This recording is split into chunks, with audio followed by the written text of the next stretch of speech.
On a voulu absolument aujourd'hui s'emparer d'un sujet qui est le logement, puisque c'était des remarques que l'on avait par les entreprises qui étaient nos collaborateurs ne trouvent pas de logement, nos collaborateurs ont des prix du logement exorbitants et on voulait comprendre la problématique.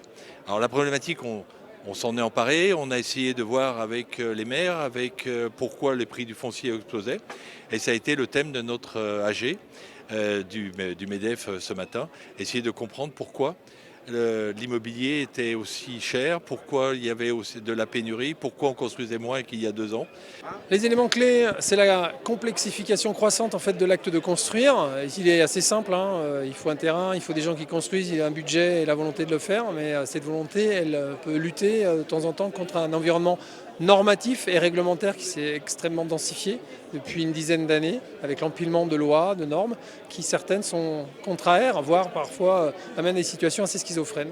L'exigence du consommateur et la société en elle-même aussi, avec notamment des phénomènes de décohabitation suite à des divorces ou avec des lois comme le vieillissement à domicile, qui font qu'aujourd'hui les logements sont nécessairement plus nombreux, parfois pour un même groupe d'individus, une même cohorte, il faut davantage de logements. Et puis la problématique fondamentale, c'est qu'aujourd'hui, les Savoyards, mais comme l'ensemble des Français, ont une difficulté sur l'acceptabilité en fait, de la construction et de la densité. Pourtant, il va falloir qu'on y aille tout doucement. C'est un sujet majeur pour notre territoire, pour l'économie, pour nos entreprises. On parlait de la difficulté à loger les salariés de toutes les entreprises. C'est aussi un problème pour les particuliers. Moi, je le vois aussi à titre personnel en arrivant à Chambéry. C'est pas simple aujourd'hui de pouvoir se loger. Donc c'est un problème complexe. On l'a vu, il y a des histoires de foncier, il y a des histoires de normes, il y a des histoires de financement. Donc c'est un sujet qui est complexe, mais une fois qu'on a dit ça, faut qu'on trouve des solutions collectivement parce que c'est un sujet majeur qui impacte le quotidien de tous nos concitoyens et toutes les entreprises de la région. Les priorités qu'on a, c'est de continuer à accompagner nos clients comme on l'a toujours fait. On dit beaucoup que la situation aujourd'hui est particulière. C'est vrai, elle est particulière, mais pas tant que ça en termes de niveau absolu de taux ou de volume de crédit, parce qu'on était sur ce qui était un peu anachronique, c'était peut-être les années précédentes. On revient à des volumes, on est plus dans du normatif aujourd'hui.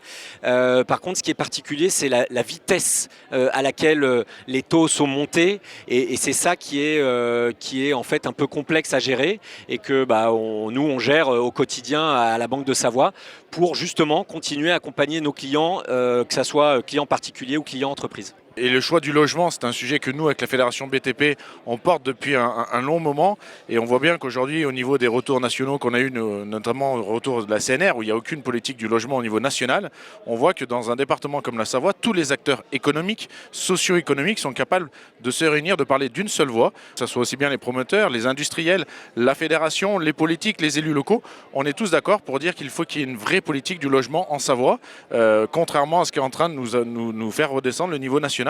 Et je pense que c'est vraiment une épreuve de force ce matin qu'on a pu voir, que tous les acteurs économiques, bien qu'ils aient des intérêts divergents, puissent parler d'une voix commune sur le sujet du logement et arriver tous à la même conclusion. Aujourd'hui, nous devons tous réagir. Il est impératif que notre département de la Savoie continue à attirer du monde et assurer la pérennité de cette démographie positive qu'on aura quoi qu'il arrive. De par notre métier, c'est effectivement un sujet très important, l'immobilier. On l'a connu par nos clients avant sur l'aspect investisseur ou fiscalité, et aujourd'hui on voit que le sujet tourne autour des collaborateurs pour nos chefs d'entreprise, la problématique d'accompagner leurs équipes dans le logement, près de leur siège d'entreprise, et on est une région effectivement très impactée par ce sujet de l'immobilier. Donc on espère que les élus et décideurs vont nous aider dans cette problématique. Comme message, ce qu'on a voulu faire passer d'abord, c'était que les salariés, les collaborateurs étaient fiers de leur entreprise à 74%. Et ça, c'est un encouragement. Ça veut dire que quelque part, on fait le job, mais on a la confiance de nos collaborateurs. Et ça, c'est très fort à un moment où on a des difficultés économiques, au moment où on a des pannes de croissance. Et pour nous, c'est un grand espoir.